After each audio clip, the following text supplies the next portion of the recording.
Snow slid in quiet sheets from the slate roofs, murmuring as it fell into drifts along the inner ward.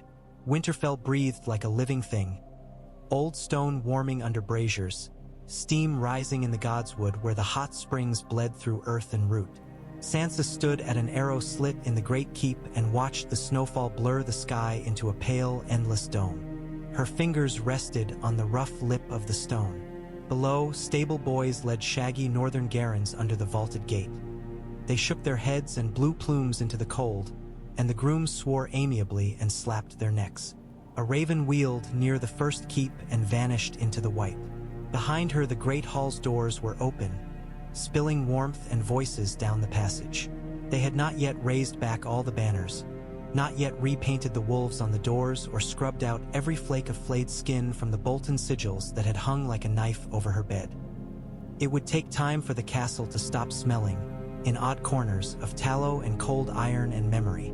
Sansa had already learned to walk its corridors by scent. Fresh sawdust from the carpenters, wet wool in the armory, baked oatcakes in the kitchens. Now, with winter pressing on the walls and the sky grumbling in distant thunder, everything smelled of snow. "Lady," said Maester Wolken by the door, "they're gathering." Sansa drew the hood of her cloak over her hair. The clasp at her throat was shaped like a running direwolf. It had been in the vault with her mother's things, tarnished, and she had polished it herself with a cloth until it shone. "Thank you, Maester." Through the corridor, down the stairs, along the gallery into the great hall. The voices struck her first, the sound of men and women who had come through loss and frost and worse besides. Torches burned along the pillars and the great hearth roared. The hall smelled of pine resin and roasted onions and wet leather. At the high table, Davos Seaworth spoke low with Jon, heads bent together. Ghost lay by the dais, a spill of white against the rushes. The direwolf's eyes were an ember glow in the firelight, and his tail flicked when Sansa approached. Jon rose. He wore no crown and had no wish for one, though he could not keep men from giving him names. He had left the furs of the Night's Watch, but winter hung on him anyway, the wall not yet out of his bones. When Sansa came near, the lines at his mouth eased, and the thing in her chest that had learned to keep itself small lifted, listening. "Are you ready?" he asked. "I have been ready since the day we entered this hall." Her voice did not quaver. She saw Lyanna Mormont watching from her place among the lords, that scowl of a girl who had shamed them all with 10 words. She saw Jon Royce in his veil bronze, a mountain's worth of dignity, and Wyman Manderly with hands like loaves clasped over his belly, and small Ned Umber with his feet swinging above the rushes because his chair was too tall. Jon's eyes flicked briefly past Sansa's shoulder to the shadowed edge of the room where Peter Baelish lingered, as though the gloom had always been his and all the lamps were intrusions. It was the one thing that made Sansa grateful for winter. The cold kept men's hands near their own bodies. Davos put his palms to the table. "We should begin." He had a face that looked carved from rope and salt and a way of speaking that made foolishness grow shy. Jon nodded, and the hall quieted as he stepped from the dais. He did not have Robb's height or windlash presence. If Robb had been a battle standard snapping in a gale, Jon was the knot at the base of the pole. Harder to notice, far more difficult to cut. Sansa felt the old ache of grief move through her, then pass, like a cold current slipping around rock. "My lords and ladies," Jon said, "you know why we're gathered. We know there's food to be counted and arrows to be fletched," said Robert Glover, gruff. "We know the snows will not be gentle and the fields won't give us bread. We know what else," rumbled Manderly. "The dead walk. The wall is not a tale grandams used to cow children. My grandson saw it in White Harbor, ships that should not move, men who did not breathe. There's cold behind the cold we feel now." Murmurs. A man coughed and it sounded like a bark. "The Night's King," whispered someone. "The others," someone else said. "The old name." "We'll use any name that works," growled Tormund Giantsbane from a bench where the wildlings Saturday. "Names won't break bones." Jon lifted his hand. "We can't fight each other and the dead both. We won Winterfell together. We have to hold it together. And I suppose that means you'll be king in the north again after we cheer?" Glover scowled. King in the north one day, Lord Commander the next, king again the day after, until someone else turns up with better words. Lyanna Mormont stood without being asked. She was small and fierce, and every eye turned to her as if iron were in her bones. "We named him king for what he did," she said flatly. "We don't take names back like bad promises."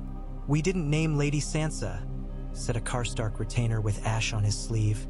Bitterness soaked into him like old rain. "She's the Stark in truth. The boy here." His nod at Ned Umber was contempt thinly dressed as courtesy. "And my Lady Alice, they will follow a Stark before a Snow." "A Stark," murmured Royce, eyes on Sansa. "Names matter. In the Vale, they matter very much." Peter Baelish did not speak. He didn't need to. She could feel him at her shoulder, a ghost made of breath and arithmetic. She had learned what it meant when men at table spoke of hands and pieces. She had been one for too long. Sansa stepped forward. "My lords," she said, no tremor. She held the room with the same quiet gravity the great hall had in a storm. "Jon is of House Stark, whatever name the world gave him at birth. He bled for Winterfell as my brother did. He died for men who did not bear his name and rose to fight again. And if there is a thing the old gods watch for, it is that." "Words," said the Karstark man. "Bread," said Manderly, surprisingly gentle. "Grain, tallow, tor, iron for nails, salt to keep meat through the deep months. And a banner," Royce put in. "A banner men will follow without question, even when food runs thin and the cold bites their ears. A wolf that is not one wolf only." Davos looked up at Sansa and then at Jon. The old smuggler had the soldier's instinct for the moment men work toward and dread meeting. "You're dancing round the same fire," he said. "Say the thing." Sansa knew the whole of Winterfell, even in bad weather. Every echo, every place the walls spoke back your voice. For a heartbeat the hall held its breath, and she heard only snow whisper down the slates. Then she said, "You want the North joined. You want no cracks for the cold to seep through. There is one way to make a house one house." It was Royce who, for all his propriety, gave them the mercy of plainness. "A marriage," he said. "A match that tells every man and woman on the Bar Rollins Road and the White Knife both that the Starks do not tug against one another. A lord and a lady bound before gods and hearth. Brothers don't marry sisters," the Karstark man said, and a ripple ran through the hall like wind ruffling fur. Jon's gaze found Sansa's. "The old gods keep me," she thought, "that even now it steadies me, this man's eyes."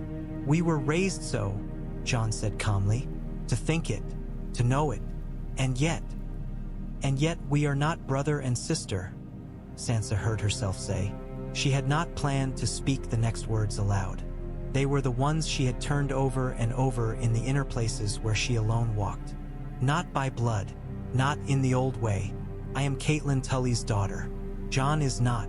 He is Eddard Stark's blood." "Is he?"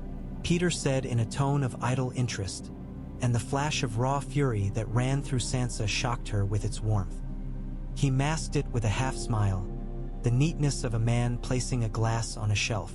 Davos said, dry as iron filings, "He has the North in him, which is what we need." "It would not be a betting," Sansa said, her face cool though she felt the heat rise in her throat. "Not while we choose otherwise. Not while there is war before us. Marriage is more than that. My mother and father stood beneath the heart tree and were bound for more than a bed." A murmur, puzzled, relieved, unconvinced by turns. Royce's brows rose a fraction. Manderly studied Sansa as if he were weighing a haunch of meat and a bag of salt in both hands, deciding which the winter would eat first. "It's a pledge," Jon said, and she loved him for how quickly he saw it. "A way to tell our people we've bound ourselves to the same end. The old gods would know if we lied." "And what of the new gods?" Royce murmured for Vale ears only. His lips almost did not move. "What of the seven?" the Karstark man demanded. "In the Riverlands and the South, they'll name it a sin." "They can name it as they like," Lyanna Mormont snapped. "The dead won't care what words they use for kin."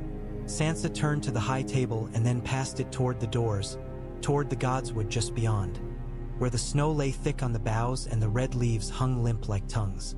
She thought of the sound the heart tree made in summer wind, just a whisper you only heard when you tried not to hear it. She remembered listening as a child, convinced it had said her name. Winterfell was raised under the eyes of the old gods, she said. I will stand where my mother stood and speak the words that saved this house from hunger and false friends and war as best she could. And if any god has complaint, let the snow close over it. No one laughed. The great hall breathed again, a long sigh under rafters. Then there's the matter of the veil, Royce said, looking not at Sansa but straight to the shadow where Peter leaned. As Lady Sansa's good father and guardian under certain writs, no writ can bind the old gods.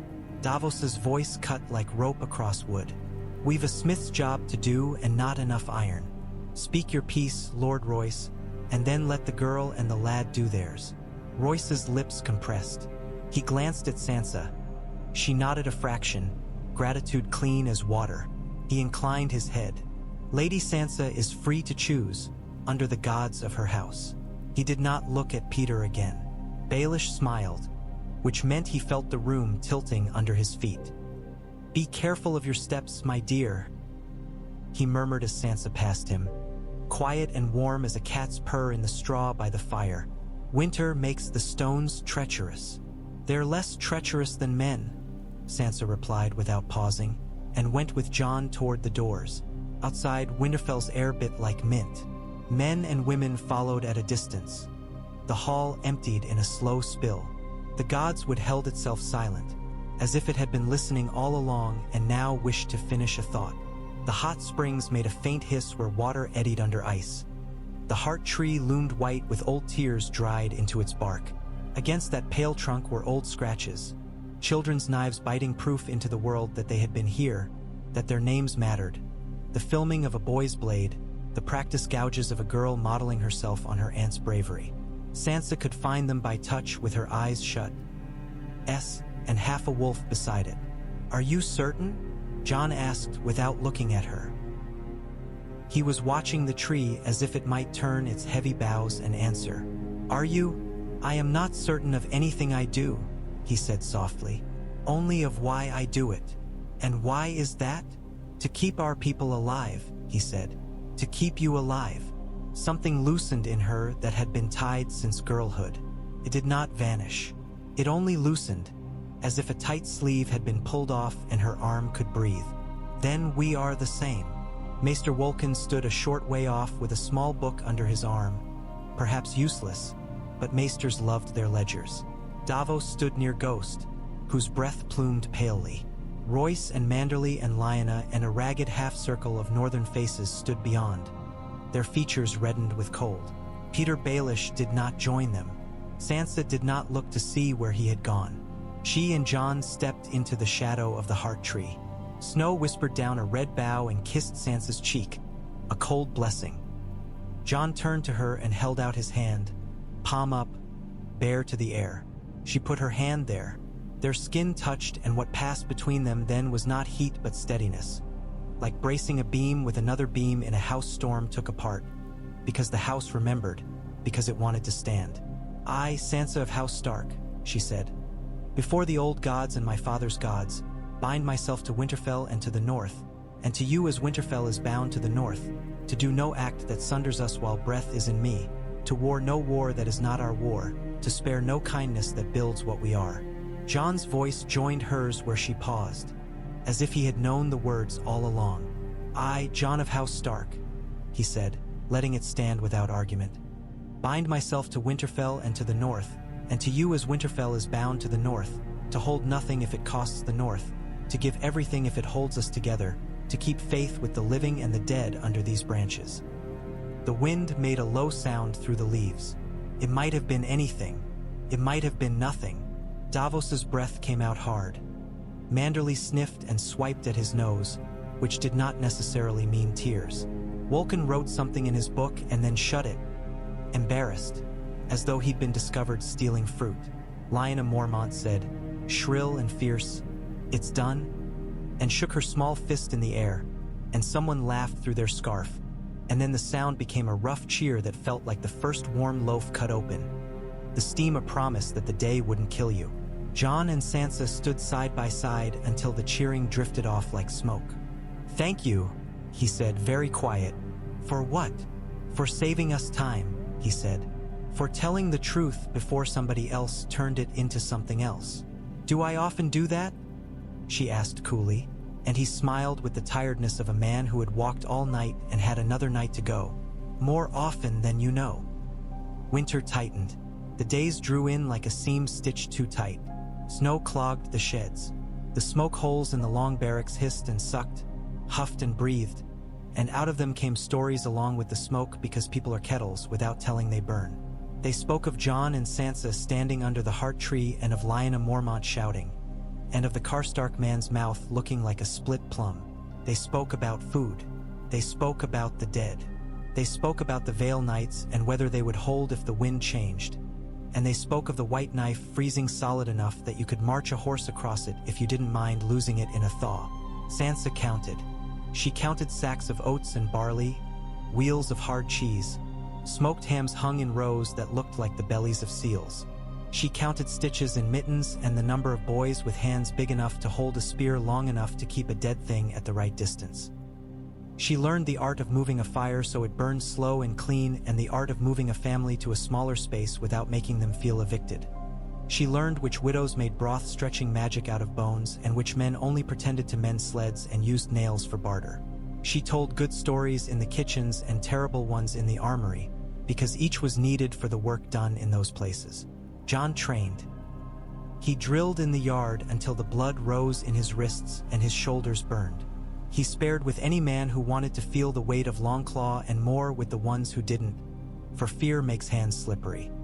He spoke with Tormund about Wildling Way and learned to use a spear with a dragonglass head, light and strange as a flute and twice as brittle if mishandled. He wrote to the mountain clans and to the men of the Neck.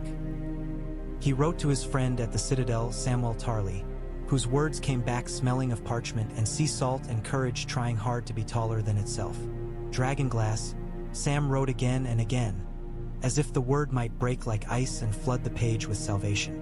There's more of it at Dragonstone than there is of stone. That name, Dragonstone, made some of the older men flinch. Sansa could see it in their faces, the memory of Aerys's madness and Rhaegar's songs and her grandfather's death like a brand pressed to the inside of their mouths. She learned to know when to speak and when to let Jon speak. Where Jon talked of cold and fire and things that walk when they should not walk, Sansa talked of larders and oaths and the small warmths a winter needs to make it across 2 more days. Together they could move a room like a team moving a plow through soil that wanted to keep its stones. They slept in separate chambers. The people had needed the gods' wood and the words. The people had not asked for their bed. Sansa did not begrudge it. She had learned to guard her own sleep as well as her waking hours. Sometimes in the dark she let herself imagine the shape of Jon's breathing in the next tower, how it might sound to a woman whose husband had not been a boy king who smiled at cruelty like men smile at fine music, nor a husband in name only who kept dogs where tenderness should stand. She did not dwell there long. Work tugged her up by the laces every morning. Once, very late, she stepped into the corridor and found Jon with a lantern in his hand and a fur slung over his bare shoulders. He looked like a boy and a ghost and a lord all at once, and the winter took her breath just seeing him. "You couldn't sleep either," he said. "Sometimes the north speaks too loudly when I close my eyes." He nodded as if he knew the precise words of that speech. They walked the corridor together, not touching, their breath ghosting like a pair of half-seen things along the stones. "Robb would have carried this without complaint," Jon said suddenly. "He would have smiled, too. He did that better than I do." "Robb carried it until it killed him," Sansa said. "He smiled, and it made people love him more, and then it killed him quicker. I think the old gods love a man who looks as though he's been walking too long and still keeps walking." He glanced down and away, and she saw him hide a smile the way a man hides a small coin in his fist while deciding which pocket to bury it in. Bran came home with the smell of pine needles in his cloak. Mira Reed brought him to the gate with her face chapped raw and her hands cracked, and even the old men who hated the Cranach folk stepped forward to take his weight when he sagged. He did not look like the boy who had fallen from a tower. He looked like a boy who had climbed too many and come down none. He had a new voice. It was not deeper. It was farther away. Sansa ran to him and knelt in the snow like a girl who had scraped her knees and laughed at the sting. She touched his face and found winter and fever and something else she could not name, like the air that sometimes rose out of the hot spring and smelled of deep earth and iron, something buried and older than men. She had tears on her face before she knew they were coming. "Bran," she said. "Little lordling." He blinked, slow. "I'm not little," he said, which was exactly what Bran would have said 1,000 years ago in the yard, and then he added, "I'm not a lord," which was not. That night Bran sat near the fire with a blanket over his legs, his eyes reflecting the flames like oil, and told. Not stories, exactly. He told what had happened as if it were happening still, as if all moments were laid out on the table like a feast and a man might eat backward and forward and sideways if he chose. He spoke of a tower in Dorne and the smell of blood and roses and the way a woman's hair had clung to her cheek, damp, and the desperate bite of her voice when she had whispered a name. "What name?" Sansa asked. The room seemed to hold its breath as if the gods would had followed Bran inside. Bran looked at her as if she were a point of light and he was a moth that had flown too far from the wood. "A name that makes men's hearts stumble," he said. But it was not Jon's name. It was his mother's voice. His eyes moved to Jon then, and Jon did not look away. "Your mother," Bran said, addressing him with a formality that made it stranger. "She asked our father to keep a promise. He did." Jon's mouth worked like a man trying to chew with a broken tooth. "What promise?" "To protect you." Bran's voice softened, though a softness made of what Sansa did not know. "To call you his own because you were, not of his body, but of his oath. You were born of Lyanna Stark and Rhaegar Targaryen," he said, and the whispering in the room sounded like 1,000 small knives being set down, gently on a table. No one moved. The fire crackled, and a log fell in two as if it had chosen the moment to carry less of itself. Jon made a strangled sound. It might have been a laugh. It might have been nothing at all. He looked at Sansa. He always had. She found she was already looking at him. "You're very calm," he said hoarsely. Sansa swallowed. She thought of her father's voice telling her a story of the first men and the children of the forest, the way he had stood under the heart tree and looked up into its red leaves and found himself. "I am counting our grain," she said. "I am counting our arrows. I am counting how many men will come to us if they hear you are the son of the man who burned our grandfather and brother." She paused. "I am counting how many more will come to us if they hear you are the son of Lyanna Stark." Royce's bronze creaked. Davos rubbed his face as if he could scratch the salt of his old life into his skin again and find guidance there. Manderly wheezed and then laughed, soft and startled, like a man who had expected to die from a knife and found himself pricked by a needle. "It doesn't change anything," Jon said finally. His voice was rough. "It changes too much," he amended. "It changes what name I had as a boy, and how men will hear me now, and perhaps how dragon queens will hear me if they come to our gates. But it doesn't change that I am Jon. It doesn't change the dead. It doesn't change the snow. It changes that our marriage is not what men feared," Sansa said, very low, only for him, as if they stood under the heart tree again. "If we choose to change with it, if we choose to keep it as we made it." She held his gaze. "It changes that your heart may feel freer even as your back bears more weight." Jon's smile was a thing you could miss if you blinked. "You should have been a maester," he said.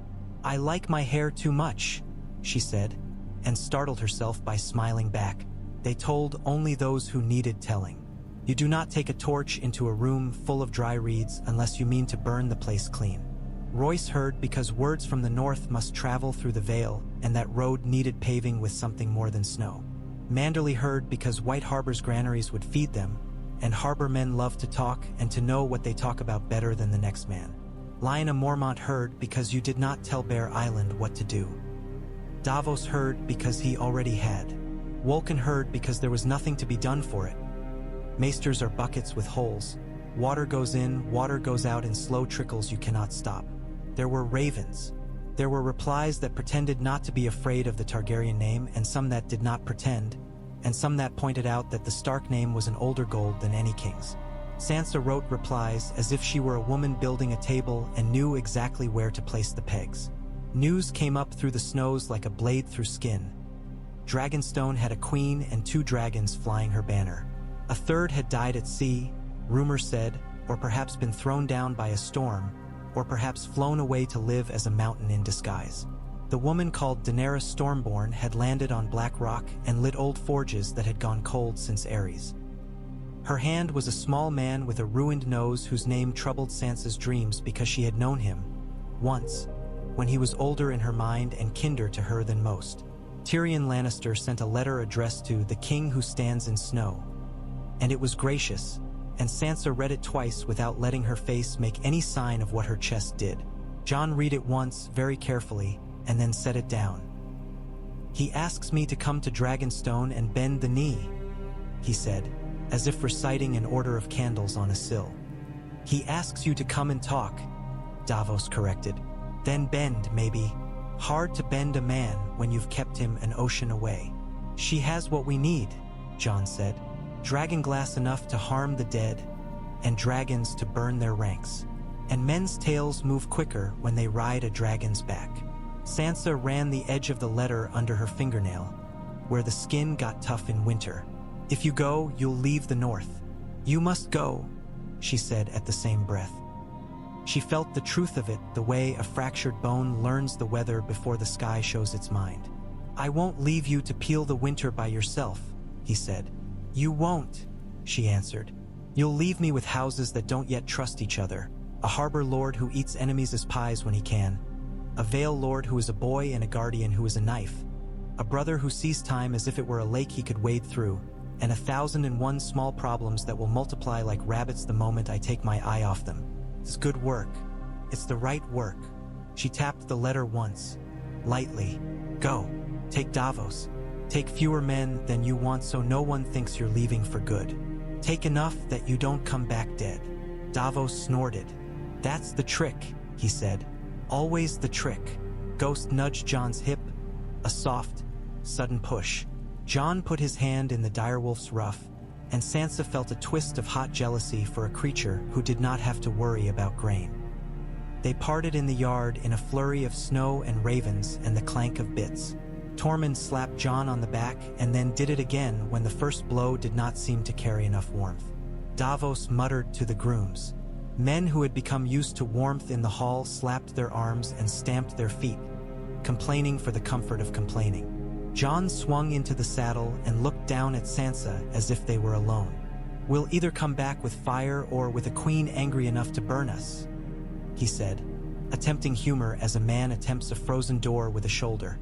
"Try to bring the first and not the second," she said. She did not touch him in the yard. They had made their touches private, not from shame but for the work of the thing they were building. "If you meet Tyrion Lannister, tell him I remember the kindness he showed me.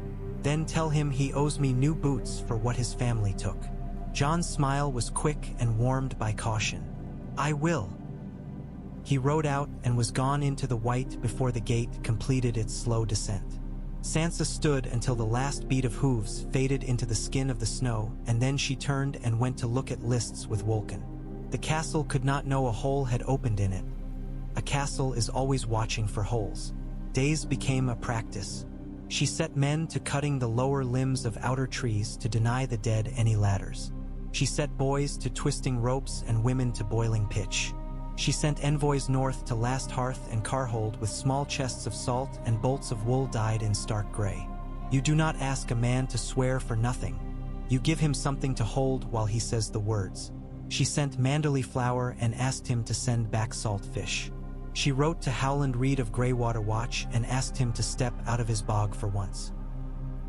He did not come, but he wrote back in a crabbed hand that smelled faintly of peat, advising her to store the entrails of the animals she slaughtered in barrels of lye. It keeps the worst hunger back when all else goes, he wrote, and she did not ask how he knew. Arya came to the gate as if she had been there all along. A slim wisp of a girl with winter in her eyes and a sword called Needle under her cloak and a face that held three faces at once. The child Sansa had known, the stranger Sansa had feared, and a new face that was both and neither. She hugged her sister with an awkwardness that burned off after a breath, like thin ice that cracks under a boot and becomes water because it must. "You look like father," Arya said. "You look like no one," Sansa replied. And they both laughed because pain sometimes arrives as laughter when you are too busy to greet it properly. They sat in Sansa's chamber with 2 cups of hot spiced wine under their chins and their feet on furs, and Arya told Sansa some of what she had done, and Sansa told Arya some of what she had done, and between them lay 100 things neither told. They did not need to. Blood has a way of keeping a ledger. "Are you happy?" Arya asked at last. "I am useful," Sansa said. "That is not what I asked." Sansa looked at her sister's sharp face, the light on her short hair. "I am not unhappy," she said, and then after a long moment went on, because Arya did not like half answers. "There are times when I am more than not unhappy. There are times when a fire burns in me that has nothing to do with fear. When a plan comes together. When a room listens. When a man with his hands on a ledger looks up with relief because he can see the winter through. When Jon..." She stopped. Arya's eyes glittered. "He's still as slow as a tree learning to dance?" "He's faster than most men see," Sansa said softly. "He just doesn't make a brag of it." "I'm glad you didn't say when Jon smiles," Arya said. "I'd have had to throw my cup." They did not speak of their marriage. Arya knew, of course. Children know the direction of weather without looking at the sky. But she did not prod at that place. Instead, she offered Sansa a wrapped package made of an old shirt sewn into a sack. Inside was a token. A small thing, useless and priceless. A thin steel hairpin in the shape of a running wolf, forged on the road by a smith Arya had bullied into work. "So your hair won't confuse you," Arya said, the ghost of a grin on her mouth. Sansa tucked it into her hair then and there. It bit her scalp pleasantly. "Where will you keep yours?" Arya tapped her chest. "Mine's here." Jon wrote from Dragonstone. The letters came slow, and when they did, they held the rhythm of waves in them. The lines a little slanted as if he'd written holding the quill too tightly, his knuckles white. He wrote of a queen with dragons, of stone underfoot that held heat like the back of a great animal. He wrote of dragons themselves, of the sound they made in the air, which was a tearing noise, like something ripping that the world had meant to keep whole. He wrote of Tyrion Lannister and his shrewd kindness that smelled of carefulness. He wrote of caves of black glass. He wrote that he had not bent the knee. Sansa wrote back the way she wished for him in the night. Steady, practical, certain that the next day could be made to fit inside the fist of this day. She did not write of new rumors from the east, that another queen had been born out of no queen, all power and heat and hunger. You do not put other people's fires into a house that must not burn. News arrived from the wall. Eastwatch had seen dead things in the water. The snows thickened. Men reported finding odd tracks near the outer fields. Circular, like the imprint of a pot set briefly where no one would set a pot. Sansa sent patrols and brought them home again, because men vanish in white quiets and it is too easy to mistake silence for safety. She kept the children in the inner ward and set a watch on the crypts. She did not know, then, why the thought of the crypts made her tongue taste like iron. Jon came home before the lake froze hard enough to walk a cow across. He rode into the yard with Davos and a handful of men and a dragon wing of frost patterned into his hair. Sansa stood in the gate as if she had rooted there and could only be pulled up with care. He swung down and his hand touched her elbow before he had decided to let it, and both of them felt the warmth of that in the cold like a blasphemy too sweet to correct. In the great hall, he told them what must be done. "There is dragonglass enough to arm 100 men," he said, which was a wildling way of counting and made Tormund grin. "There are men on Dragonstone who know how to carve it. Some have come with us. Others will follow. The queen will send what she can when she can. She asks for no bending." He looked at Sansa when he said it, as if the line of her mouth could help him balance. "What does she ask?" Manderley wheezed. "Victory," Jon said. "And for the living to be worth ruling." Royce's chin dipped. "Reasonable," he said. "For a queen." "Men," said Lyanna Mormont, "and boys, and any girl with a back stronger than a reed, will need drills." "We need time," Sansa murmured. "It won't give it." Jon's gaze went past her shoulder, and for a moment she felt something cold run a fingertip down her spine. The room sensed it too. Perhaps it was nothing more than a draft. Perhaps it was more. They worked as if a hand had pulled back a curtain and shown them the shape of a night they had once thought imaginary. They cut spearheads from glass that made a sound like faint singing when struck. They learned not to strike too hard. They learned to bind the heads with rawhide soaked in brine.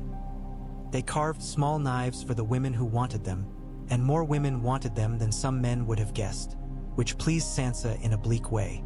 She watched a girl of 12 push a blade through the straw ribs of a dummy and then pull it out cleanly without tearing the wrapping. "Good," Sansa said. "Again." Peter Baelish watched, and there was something like despair in him now, dressed as fascination. "You are a remarkable woman," he told Sansa softly when he could catch her alone for half a dozen heartbeats by the parapet. Snow drifted into his beard and did not melt. "You always say that when I am doing the thing you told me not to do," Sansa said. "I have never told you not to prepare for a storm." He smiled. "Only to make certain you own the house you shelter." "I do," she said simply. "And what I do not own I will make faithful by work, not whisper." He studied her face, a man examining a wall for flaws with his fingers when his eyes had failed him. "You do not need me," he said. There was a flicker in his eyes, a thing that might have been wonder if it had not been so dark. "I never did," Sansa said. It was not unkind. She lowered her gaze to the yard, watched Jon lead a line of boys through slow spear work, watched Ghost pacing them like a white shadow. "Go back to the Vale. Tell Lord Robin that his guardianship has been appreciated. Tell Lord Royce that the North is grateful for honest oaths. Tell whoever asks that we are what we say we are." "And what is that?" Peter's voice was almost gentle. "Together," Sansa said. He left on a day when the sky narrowed to a slit of steel and Winterfell's breath smoked harder. Royce bowed, because courtesy is a bridle that even a strong horse wears because it has learned the road goes easier. Men exhaled long and did not say why. Sansa watched the last of his retinue vanish into the white. Arya stood beside her on the parapet like a small, bright knife. "Good," Arya said. Sansa nodded. "Good." The dead came when it was too cold for breath to linger long. They did not drum. They did not chant.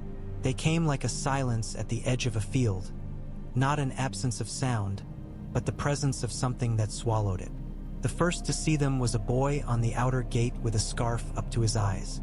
He did not scream. He was too northern for that. He went down the steps with measured pace and told the captain of the watch, who took a bell in both hands and rang it hard, once, twice, 3 times. The note went through stone and bone. Sansa was in the armory with Wolken, counting what could not be enough. She lifted her head and did not have to ask. "Do it," she said to the maester, who scurried out with his bell book so they could know, one day, whether the bells had been rung properly when the dead first came. Men need these things more than they know. In the yard, snow fell with a new sharpness, like the air had learned a trick. Jon moved along the lines like a bright thread pulled through coarse cloth. They had planned for this again and again, with stones marking where men would stand and arrows marking where archers would run. Planning is not battle, but it is better than prayer alone. Sansa took her place on the inner wall, where she could see the gate and the left flank and the command platform where Davos stood intoning orders that were really songs for men to breathe by. Lyanna Mormont rode a small shaggy pony that tried to bite anything that came near. She bared her teeth right back and made it mind with her knees. Arya stood behind the crenels with a bundle of dragonglass knives and a bow. She looked like a child anymore only when she did not move. When she moved, she looked like weather. The dead hit the outer defenses like frost hits a window pane. Fast, crawling, beautiful if you did not know what it meant. They climbed their own bodies. They did not make a sound but for the pantsing of dragonglass against their bones when an arrow found a good home. The living made the sounds. Men shouted oath names. Women clacked teeth as if chewing fear could keep them warm. Jon's voice cut through once, twice. He wielded Longclaw like a man trying to carve a path through a thicket while thinking of the child running behind him. Sansa's breath stayed steady. Her hands in their fur-lined gloves gripped the edge of the stone. She thought of bread. She thought of a slate of numbers in Wolken's hand that morning. She thought of a cold warehouse in White Harbor and a clerk making a mark with a stick of charcoal in answer to the mark Wolken would make tonight. She thought of nothing. They held the first rush. Dragonglass broke with a delicate tinkle when men braced too hard against the dead's weight. Spear shafts snapped. Hands bled. The second rush was wider, as if the cold had decided to remember flanking as a tactic. Davos's voice rose and spread. Men moved with minds that had been taught to listen to the sound of that voice. Archers shifted and found edges to rain fire down. Arya put an arrow through the eye of something that had only one, and Sansa had the absurd thought that some of the living might envy the dead that single-mindedness and then despised herself for it. Then the air changed. It felt the way a room feels when a door opens and a winter walks in. Men's breath plumed thicker. The hairs on Sansa's arms rose as if some small animal there had lifted its head to listen. On the far edge of the field where the white washed into white, a figure stood. And the snow did not land on it. It did not need to step forward for men to see it had stepped into their souls. Sansa had never seen one. She had thought perhaps they were like wolves or like a cold summer dream. They were like neither. They were like the world when it begins and when it ends, which is to say that you do not belong there. Jon, she breathed, and did not know whether she had spoken the word or thought it. He saw. He had always seen. He cut and strode and cut again, and men moved in his wake as if drawn by a cord. Ghost leaped and tore where tearing mattered. The white figure raised an arm and the dead paused, which was somehow worse than if they'd rushed. Then something dark moved behind it, something that broke the light with heat, and for a heartbeat Sansa thought her mind had made a phantom to give her comfort. It was not a phantom. A shape tore the sky, a slice of shadow and heat, and dropped fire like rain. The fire did not burn orange. It burned a color Sansa had no words for, old and clean and merciless. The dead did not scream, but they fell as if they had been told by a greater silence to lie down. The white figure turned its face upward, impassive. The dragon roared, and the roar was like a mountain shaking off snow. Men cried out wordless praise and wordless fear. Jon did not look up. He did not look away from the white figure. He moved toward it like a man who hears only one voice in a crowd. Sansa's hands were fists. She felt a calm come into her then that had nothing to do with hope and nothing to do with despair, and everything to do with choices made at tables in rooms when the snow slides and the roof needs propping. "Arya," she said, and her sister's face turned to her, quick and bright and feral. "I know," Arya said, though Sansa had not yet spoken the plan they had set in the room under the rookery 3 nights ago, when the wind had hummed in the eaves and Bran had sat with his hands open on his knees like a man warming them at a fire that no one else could see. "I'll fetch him." Arya moved as if the wall were fingers and she was the string they plucked. She slipped through men and shadow both. Sansa watched the white figure lift its arm again and felt the sky pay attention.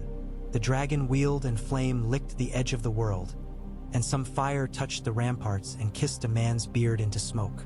He screamed and then put himself out with snow and laughed like a man given his life back in a cup. Jon reached the Godswood Gate, because the plan had always been to bring the thing there, to make it step under the oldest branches without a voice because Bran had said it mattered. Sansa did not know if Bran knew or if he only saw and called seeing knowing. It did not matter. The gate slammed back and Jon was in the green smell of water under ice, and the white thing stepped into it, and for an instant Sansa tasted summer so purely she almost dropped to her knees. It ended quickly because real endings do. Arya came like wind and struck where a throat would be if throats were how you unmade these creatures.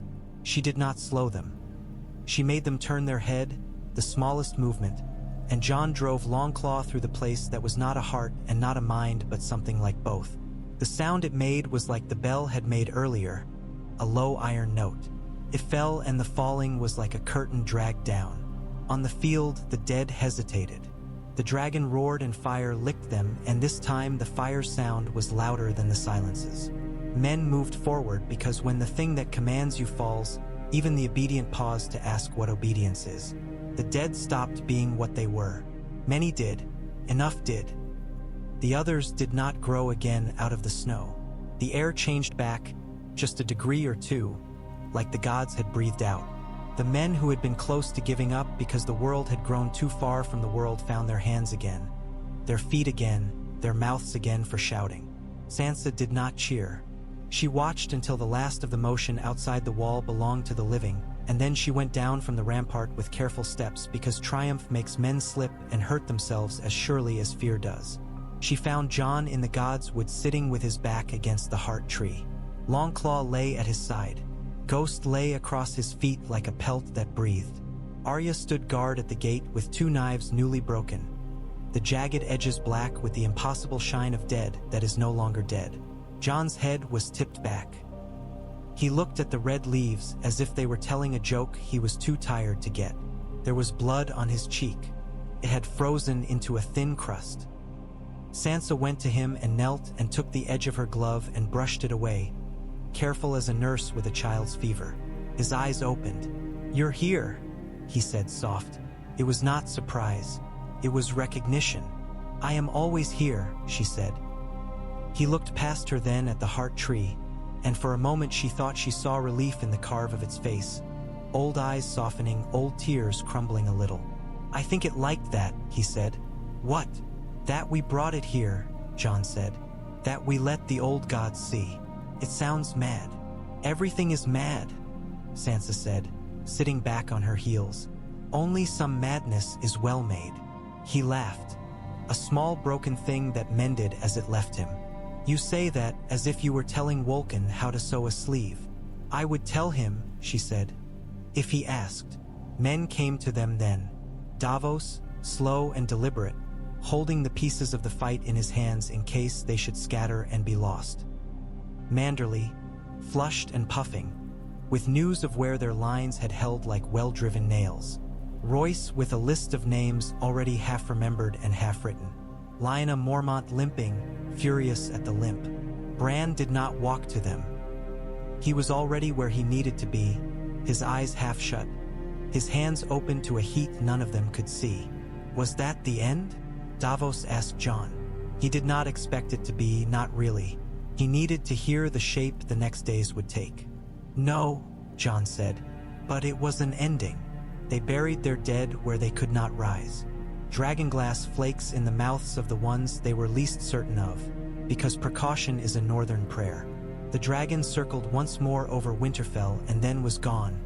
Southward, a darker wind inside a light one. Jon sent ravens to Dragonstone and to White Harbor and to the mountain clans and to Greywater Watch to tell them something a raven could never really tell, that a thing that cannot die can be made to fall by hands that are not gods, if hands will take up what hurts to hold. Winter thawed, then tightened again. That is the way of winters. The work changed its rhythm. There were less drills and more repairs, fewer glass blades made and more handles mended. Sacks came up from White Harbor that Manderly swore he had not promised and would deny if asked too directly. Sansa sent him a thank you in riddles and a spice cake seasoned with mace and clove. Arya spent mornings teaching girls with quick wrists how to throw small blades with their eyes and afternoons tracking men who thought themselves unseen through the lower wards for the pleasure of frightening them into confessing whatever small theft they were brewing. Wolken discovered that keeping the entrails in lie drove off rats. He wrote it down with the care of a man naming a child. Davos slept a full night and snored loud enough to frighten a scullion. Lyanna Mormont permitted her pony to eat oats from her hand and did not smile while it did. Jon and Sansa stood together in rooms where decisions lived. Their conversations deepened, the way a river cuts itself into its bed until the land knows the river's path and offers it less resistance. They did not sleep in the same bed. Not yet. They did not need to. The house they were building did not require it to stand.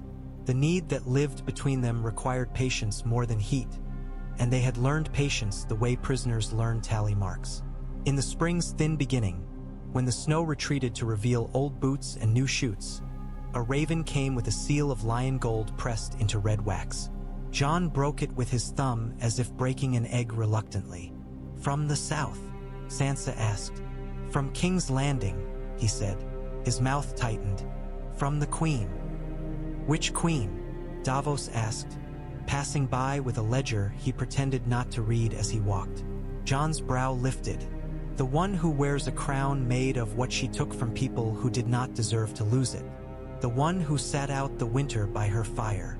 Sansa took the parchment. The hand was thin and crisp, like a crisply baked wafer that cuts the mouth. The words were colder than the snow had been. It was a demand dressed as an invitation. Acknowledgements, fealty, hostages in the old manner for good faith. The usual old constraints men used to feel less frightened of other men. "We can refuse her," Davos said. "We can ignore her," Sansa said. "We can say yes and then not go," someone muttered, and Sansa did not even look to see who. She had lived among too many Lannisters to live by that game. Jon took the letter back and read it a second time. When he spoke, his voice was steady. "We will answer," he said. "We will tell her that the North has been at war with the dead and has no desire to contest every past wrong at a gallop. We will tell her that we have no hostages to send, because our children need their fathers and mothers, and we will tell her that if she wants to speak with us, she can come to Winterfell and do it under a roof that has outlasted more kings than her line has made." "You will sign the letter as what?" Royce asked softly, as a tutor asks his clever student just to make certain the lesson holds. Jon's eyes flickered to Sansa's face. She nodded once, slow. "As Jon of House Stark," he said. "As Warden of the North, if old names soothe old ears. As whatever the men who hold this castle will follow into the next season and the one after. And Sansa," he added, not as an afterthought but as a pillar he trusted to take weight. "As Lady of Winterfell, as the hand that holds what mine cannot when it is full." Davos smiled. "A fair set of names," he said. "Enough for any man." Sansa dipped the quill and struck the words with a clean, dark hand. Her letters had become stronger, less curved. She had become stronger, less curved. When she sanded and shook the letter, the grains hissed like a small storm. There was a time after that when the days turned ordinary in the way men have always longed for. A repair to a roof beam, a baby born and squalling, a boy with a broken arm from falling off a wall, a dog whelping under a stair, a seamstress scolding a guard for tracking slush across a clean floor. Ordinary, which is a kind of miracle. They did not take it for granted. They rose early. They walked the walls. They listened. They learned to know the sounds the castle made when content and the sounds it made when it wanted attention. They ate in the hall often enough to be seen and in private often enough to be believed when they said their work was not pageant. It was only months later, when the snow had pulled back to sorrowful piles and corners and the crocuses had stabbed at the air as if it owed them a larger space, that Sansa woke in the thin light before dawn and sat up because she knew with a certainty as old as wheat that something had shifted. It was not fear. It was not another bell. It was the sense a house gets when it decides you are not leaving and goes a fraction easier under your feet. Jon stirred beside her. They had come to that without words, as naturally as a tide finds the line of stones it wants to throw itself over. It had not been on the night of victory, nor any night a raven came, nor any night a council ran long. It had been on a night they both arrived to a small fire and a table with bread and honey and cheese, and did not have anything to say beyond being hungry and having made a good choice about the new steward for the outer farm. She had lifted a piece of honeycomb with her fingers and he had watched the light on the amber and then looked at her face, and the quiet in her had said yes, now, and the yes had not meant hunger, though there was that too. It had meant that a vow made under red leaves had roots now, and roots want water. "Something?" Jon asked, sleep tangled in his voice. "We have done it," Sansa said. She felt foolish as soon as she said it, as if she had declared a loaf made when the dough had only just risen.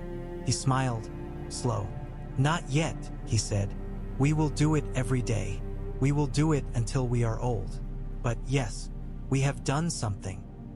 She leaned against him, her hair falling like a curtain over his shoulder, and listened to the sound the castle made when the first scullion rose and the kitchen's banked coals were coaxed with breath, and a guard stamped his feet and a horse shook its head, and a raven scratched in the rookery, and beyond it all, the immense soft hush of the north, which had learned their names and, for now, was willing to keep them safe. In the months that followed, letters came and were answered. Cersei never came north. She died, some said, strangled on her own crown. Others swore she had escaped on a ship with a hold full of wine and gold and made a small kingdom of an island that did not want her until the island sank under the weight. Men who had not loved her asked why the story could not be prettier. Sansa did not spend a crumb of bread on the question. It was South business. Daenerys sent grain when she could, and once a smith whose work with black glass made blades that did not shiver at the first hard thrust. She sent a letter written on a thin vellum that smelled faintly of smoke, in a careful hand that Sansa had somehow expected to be wilder. There was the sense of a woman who had walked very far and still thought herself far from where she needed to be. "You have things I do not," Daenerys wrote, "and I have things you do not. We will survive if we are wise enough to offer them to each other as needed, and foolish enough to trust." Sansa appreciated the line. Foolish enough to trust was exactly the kind of thinking that had rebuilt Winterfell. Bran grew older and younger at once, as if the parts of him carried time at different speeds. He sat with his back to the heart tree often. Sometimes he was not there, though he was present. The castle learned to walk around him as if he were a well. Men offered him bread with a gravity reserved for sick children and kings. He took it and ate, and afterward would sometimes murmur something quiet that made a man step away from a path he had been standing on. "Not that," Bran would say. "Not the lower ladder near the eastern tower." And the man would not climb that ladder, and the next day it would break under the weight of a sack of oats and crush no one. Sansa did not ask. She did not want to know the price of that bread, not yet. Some truths must come to the table on their own legs.